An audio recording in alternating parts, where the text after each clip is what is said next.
ஈரோடு மாவட்டம் மஞ்சள் மாநகரம் என்று அழைக்கக்கூடிய ஒரு மாவட்டம். இன்னைக்கு மஞ்சள்ல கூட மெட்டானில் மஞ்சள் அப்படிங்கிற ஒரு ரசாயனத்தை என்ன பண்றாங்க, கலக்குறாங்க. இந்த மஞ்சள்ல வந்து இருக்கக்கூடிய அந்த நிறத்தை அதிகரிக்கிறது. மஞ்சள்னாவே இந்த உயிர்கொல்லியை கொள்றது. நிறைய பேர் வீட்டு வாசல்ல மஞ்சள் அது போடுவாங்க, மஞ்சள் தண்ணி தெளிப்பாங்க. கொரோனா வந்த காலத்துலாம் அந்த மஞ்சளை போட்டு தண்ணியில போட்டு மிக்ஸ் பண்ணி என்ன பண்ணுவாங்க, எந்த இதுவும் அண்டக்கூடாதுன்னு சொல்லி எல்லாம் தெளிப்பாங்க. பருப்பு நம்ம யூஸ் பண்றோம் இல்லையா, பருப்பு, அதுலேயும் கூட என்ன பண்றாங்க, இந்த மெட்டானில வந்து ஆட் பண்றாங்க. இது வந்து அதிக நிறத்தை கொடுக்கக்கூடிய ஒரு செயற்கை நிறமி. இயற்கையாய் வரக்கூடிய நிறமி அல்ல, செயற்கை, இவங்களாவே உருவாக்குறாங்க. லெட் குரோமைட் அப்படின்னு ஒண்ணு இருக்குது. இது வந்து நரம்பை வந்து வீக்கப்படுத்து. நரம்பு வீக் ஆகும். நரம்பு வீக் ஆகும் பொழுது சீக்கிரமா கேன்சர் அட்டாக் ஆகும். லெட் குரோமைட் அப்படிங்கிற ஒரு மூலக்கூறு உள்ளதான ஒரு ரசாயனம் கலந்ததான செயற்கை நிறமூட்டப்பட்டதான இதை உள்ள நம்ம ஆட் பண்ணும்பொழுது நரம்பு வியாதிகள். மோஸ்ட்லி இருக்கிற டாக்டர்ஸ்லேயே ரொம்ப ரேரான டாக்டர் யாருன்னா நியூராலஜிஸ்ட்பாங்க. நரம்பு சம்பந்தமான டாக்டர் வந்து அதனுடைய படிப்பு வந்து ரொம்ப கஷ்டம். ரொம்ப கம்மி டாக்டர்ஸ் தான் இருப்பாங்க, ரொம்ப அதிகமான டாக்டர்ஸ்லாம் இருக்க மாட்டாங்க.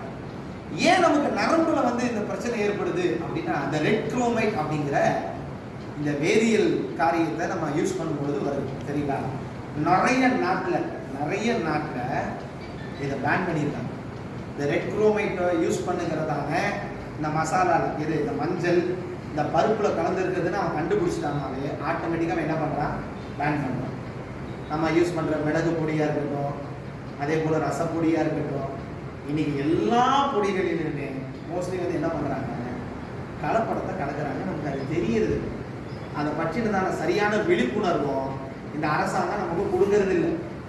ஃபுட் சேஃப்டி டிபார்ட்மெண்ட் எல்லாம் இருக்குது, என்னென்னலாம் பண்ணலாங்கிற ஒரு விழிப்புணர்வு அவங்க கொடுக்க மாட்டாங்க.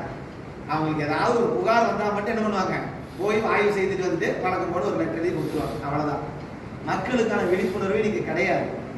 இன்னைக்கு மிளகு பொடியில கனிம எண்ணெயை என்ன பண்றாங்க, ஆட் பண்றாங்க. பப்பாளியினுடைய விதை இருக்கு இல்லையா, அது, சின்ன சின்ன கல், மரத்தூள், இதெல்லாம் ஆட் பண்றாங்க. நமக்கு தெரியுது. இப்ப புற்றுநோயை ஏற்படுத்தக்கூடிய காரணிகள் பல காரணிகள் இருந்தாலும் அதுல ஒரு காரணியை நான் மெயினா சொல்லியிருக்கிறேன், நாம் உண்ணக்கூடியதான மசாலா. தயவு செய்து கடையில வாங்கி மசாலாவை யூஸ் பண்ணாதீங்க.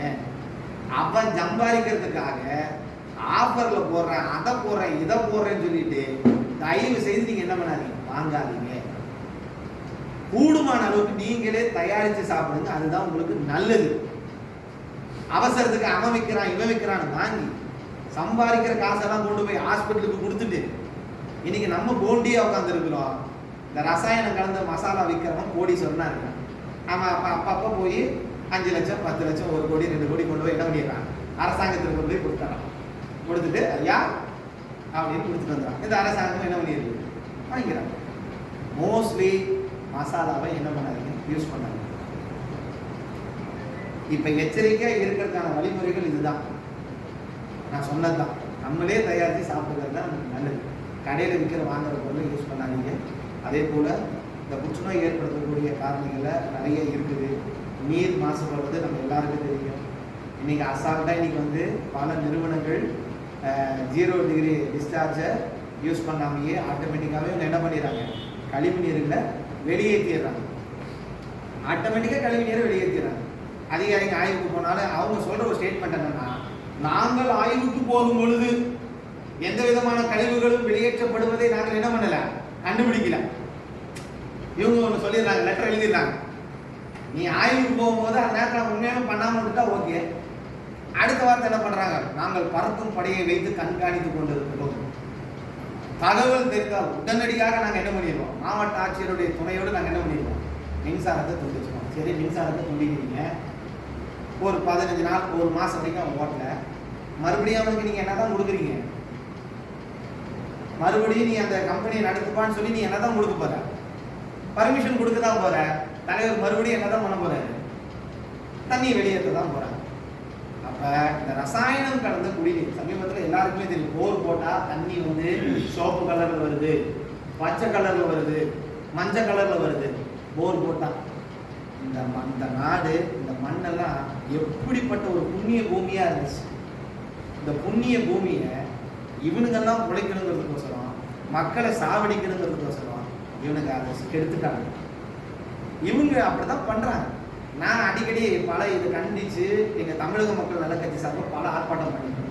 நாங்கள் வைக்கிற கோரிக்கை என்ன, நான் எதுக்கு தான் அந்த மாசு கட்டுப்பாட்டு வாரியம்னு ஒன்று வச்சிருக்கிறேன், அந்த துறையவே தூக்கிடு, அது வேஸ்ட்டு, மக்களுக்கு ஒன்றும் செய்ய மாட்டேங்குது, இவங்க பெயருக்காக போயிட்டு சின்ன சின்ன நிறுவனத்தை போய் மூடிடுறாங்க. ஆனாலும் இந்த மாசு கட்டுப்பாட்டு வாரியம் ஒரு கேள்வி வேற கேட்குறாங்க, வீடியோ ஆதாரங்கள் இருக்கிறதா, ஏன் வீடியோ ஆதாரம் இருந்தால் தான் நடவடிக்கை எடுப்பீங்களா அப்படின்னு கேட்டாங்க. இல்லைங்க, எங்களுக்கு ஒரு புரிதலாக இருக்கு. எப்போ எங்க மக்கள் கொத்து கொத்தா செத்துக்கிட்டு இருக்கிறாங்கப்பா, இதுக்கு இவன் தான்ப்பா காரணம் அப்படின்னு சொன்னா அவங்களால ஏற்றுக்கொள்ள முடியும். நீர் மாசுபடுதுங்க, மண்ணு மாசுபடுது. எங்க இந்த நீரும் மண்ணு நல்லா இருந்தா தாங்க நம்ம நல்லா இருக்க முடியும். நீரின்றி அமையாத உலகம்னு வள்ளுவர் எதுக்கு சொல்லியிருக்கிறார். இந்த உலகமே நீர் இல்லாம என்ன பண்ண முடியாது, இயங்க முடியாதுன்னு இருக்கிறார். ஆனா அப்படிப்பட்ட ஒரு புனிதமான ஒரு நீரை நீங்க கெடுத்து, நீங்க பிச்சைக்காரன் பள்ளம் மோடையா இருக்கட்டும், பெரும்பள்ளம் மோடையா இருக்கட்டும், போய் பாருங்க, காவியாத்துல போய் டைரக்டா கலக்கும். செய்தியாளர்கள் பல முறை செய்தி போட்டாலும் என்ன பண்ணினாலும் இன்னைக்கு என்ன ஆக மாட்டேங்குது, இன்னைக்கு இந்த பிரச்சனை தீர மாட்டேங்குது. இன்னும் 10 வருஷத்துல எப்படி சிட்டிசன் படத்துல வந்து அத்திப்பட்டி அப்படிங்கிற ஒரு இதே காணா போச்சுன்னு சொல்றாங்களோ, அதே போல ஈரோடு மாவட்டமே இல்லாம போக வேண்டிய ஒரு சூழல் ஏற்பட்டிருக்கும். அதற்காக தான் இன்னைக்கு பலவிதமான அமைப்புகள் ஈரோடு மாவட்டத்துல என்ன பண்றாங்க, பல போராட்டம் பண்றாங்க, பல வந்து அரசாங்கத்துக்கு கோரிக்கை வைக்கிறாங்க. பொது சுத்திகரிப்பு நிலையத்தை என்ன பண்ணுங்க, அமைச்சு கொடுங்க. இப்ப அக்டோபர் மாசம் 4ஆம் தேதி மாலை முரசிலேயோ ஒரு பேப்பர்ல ஒரு செய்தி வந்திருக்கு, பொது சுத்திகரிப்பு நிலையம் எப்ப அமைக்கிறீங்க அப்படின்னு கேள்வி கேட்கிறாங்க. இந்த அதிகாரிங்க என்ன சொல்றாங்க, நாங்க இடத்த பார்த்துட்டோங்க, எல்லாம் பண்ணியாச்சுங்க, இன்னும் கொஞ்ச நாள்ல ப்ராசஸ் ஆயிடும். எத்தனை பல வருஷமா இது கிடையாது, அப்படியே இருக்கு. பொது சுத்திகரிப்பு நிலையத்தை அமைக்க விடாம இன்னைக்கு இருக்கிறதான நிறுவனங்கள் எல்லாம் அவன் தான் வந்து தடுக்கிறான். அவன் தான் வந்து என்ன பண்றான், தடுக்கிறான். அவன் குடும்பம் வாழணுங்கிறதுக்கோசரம் இருக்கிற எல்லா குடும்பத்தையும் அழித்து கொண்டு இருக்கிறான். ஆகவே நீங்க நல்லா கவனத்தில் வச்சுக்கோங்க. கேன்சரை கட்டுப்படுத்துவதற்கு இன்றைக்கு நம்ம எல்லாரும் ஒன்றிணைந்து எல்லாரும் ஒருமனப்பட்டு குரல் கொடுத்தா மட்டும்தான் அடுத்த தலைமுறை வாழ முடியும். நீங்க பாருங்க, ஒன்றும் இல்லைங்க, சமீபத்தில் ஆரன்புதூர்ல போய் பாருங்க, ஒரு பையனுக்கு கண்ணுல கேன்சர், கண்ணை எடுத்துட்டாங்க. அந்த பையனுக்கு பிளாஸ்டிக் கண் வச்சிருக்காங்க. அவன் கீழே குடிஞ்சானா அந்த கண்ணு கீழே விழுந்துருக்குங்க.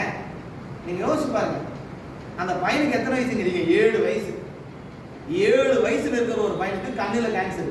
7 வயசுல இருக்கிற ஒரு பையனுக்கு கண்ணுல கேன்சர். யோசிச்சு பாருங்க. நீங்க மக்கள் வந்து பலவிதமான துயரங்களை அனுபவித்துக் கொண்டிருக்கிறாங்க. ஆகவே நான் வந்து தாய்நாடு முன்னேற்ற கழகம் மற்றும் நாகர் சேனை மறுஉலக பேரரசுக்கு நான் உண்மையானவே நான் சார்ந்திருக்கிற தமிழக மக்கள் நல கட்சி சார்பாக மனமார்ந்த நன்றியை தெரிவிக்கிறேன். ஏன்னா இன்றைக்கு புற்றுநோயை குறித்ததான ஒரு மிகப்பெரிய ஒரு கருத்தரங்க நீங்கள் நடத்துறீங்க. இதை தொடர்ந்து நடத்துங்க. ஈரோட்டில் பலவிதமான அமைப்புகள் இருக்குது, கட்சிகள் இருக்குது. எல்லாரும் சேர்ந்து புற்றுநோயை குறித்ததான விழிப்புணர்வை மக்கள்கிட்ட கொண்டு போய் சேர்ப்போம். அடுத்த தலைமுறையை காப்போம். வாய்ப்புக்கு நன்றி.